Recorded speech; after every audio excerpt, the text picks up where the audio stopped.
За тэгэхээр зэрэг үндэсний их баяр наадмын өдрүүдэд олон нийтэд одоо музейн үзмэрийг үн төлбөргүй үзүүлэх, түүнд тохирсон үн төлбөрийг оюу толгой компаниас одоо санхүүжүүлэх энэ үйл ажиллагаа 2 дахь жилдээ зохион байгуулагдж байна. Гэхдээ музейн үзмэрийг одоо үзүүлэх, харуулах, олон нийтийн сурчлагаа үзүүлэх энэ ажил нь чухал боловч музейд бас бусад одоо судалгаа шинжилгээний мөн одоо янз бүрийн хөтөлбөрүүд үзэсгэлэн эрдэмжилгээний хурал гэх мэтлэн бас олон төрлийн ажлуудад санхүүжилт мөн хамтарч ажиллах шаардлага бол байдаг.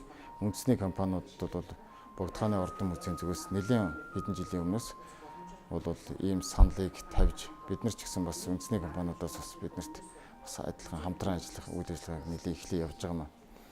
Тэгээ 2010 онд Богдохааны ордон музей яг өөрийн музейг танилцуулсан каталог танилцуулга 300 хуудас бүхий ийм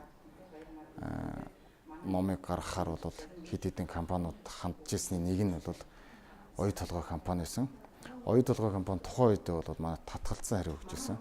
Гэхдээ харин тэрнээс дараалаад 2 жилийн дараанаас буюу одоо өнгөрсөн жилээс эхэлж ийм үйл ажиллагаа бас явуулж байгаад бол ямар ч байсан талархалтай байна. Ер нь цаашид бол музейн үзмэрийг хадгалж хамгаалах, эсвэл сэргээн засварлах, судалгаа шинжилгээ хийх, одоо бусад соёлын өвтэй холбоотой иймэрхүү ажлууд дээр бол бид нарт бас хамтарч ажиллах тийм саналууд бол нэлээд байгаа гэдгийг бас илэрхийлмээр байна.